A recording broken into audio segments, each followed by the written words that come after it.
Not only that Israel is no ally, but also that it is actually not a friend because it does actual damage to the United States through using its considerable access to Congress and the media to promote policies that are good neither for the United States nor for Israel. If the United States goes to war with Iran in the near future, it will not be because Tehran actually threatens America.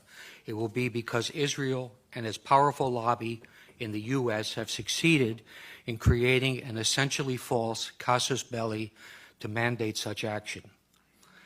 Prime Minister Benjamin Netanyahu, who once commented that 9/11 was good for Israel, has repeatedly sought to commit our government to draw red lines that would narrow options for the White House and de facto require it to take action with the military against Iran.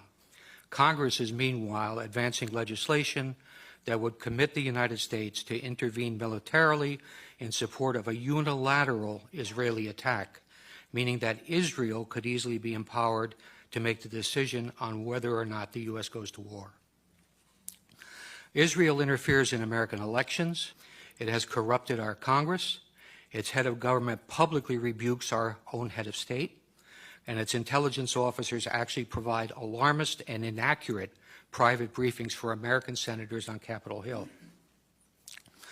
I also would not doubt that Israel, accustomed to behaving with impunity towards its alleged friend and patron in Washington, might manufacture a pretext to draw the U.S. into a new conflict, something reminiscent of the Lavon affair in Alexandria, Egypt in 1954, or the false flag attack on the USS Liberty in 1967.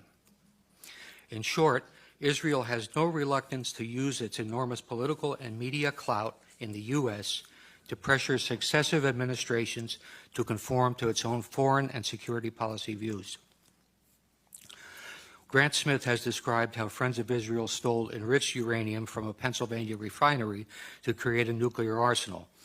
More recently, we have learned how Arnon Milchan, a Hollywood producer born in Israel, arranged for the illegal purchase of 800 nuclear triggers. Milchan picked up an Oscar last Sunday without any interference from the FBI.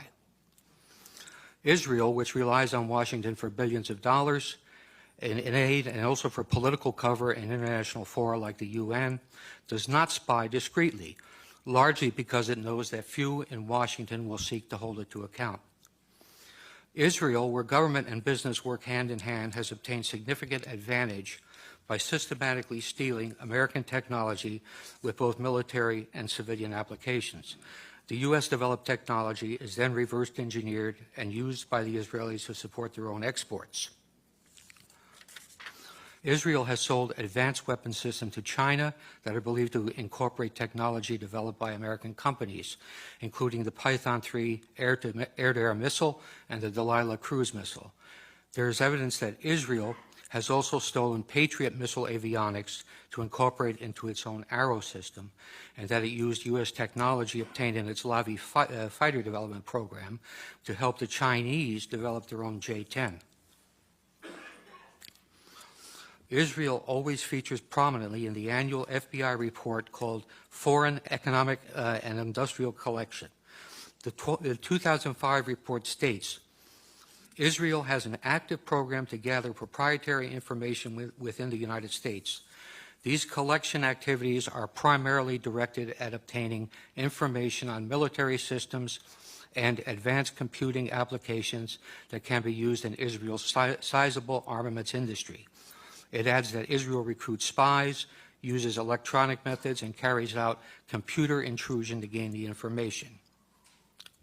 A 1996 Defense Investigative Service report noted that Israel has great success stealing technology by exploiting the numerous co-production projects that it has with the Pentagon. It says, placing Israeli nationals in key industries is a technique utilized with great success. A General Accounting Office examination of espionage directed against American defense and security industries described how Israeli citizens residing in the U.S. had stolen sensitive technology to manufacture artillery gun tubes, obtained classified plans for reconnaissance systems, and passed sensitive aerospace designs to unauthorized users. The GAO concluded that Israel conducts, and this is a quote, conducts the most aggressive espionage operation against the United States of any U.S. ally. In June 2006, a Pentagon administrative judge overruled an appeal by an Israeli who had been denied a security clearance. If you can imagine that, an Israeli with a security clearance at the Pentagon.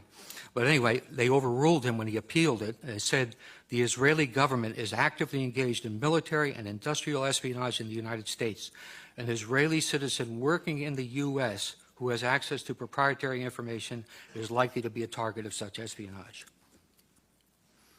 More recently, FBI counterintelligence officer John Cole has reported how many cases of Israeli espionage are dropped under orders from the Justice Department.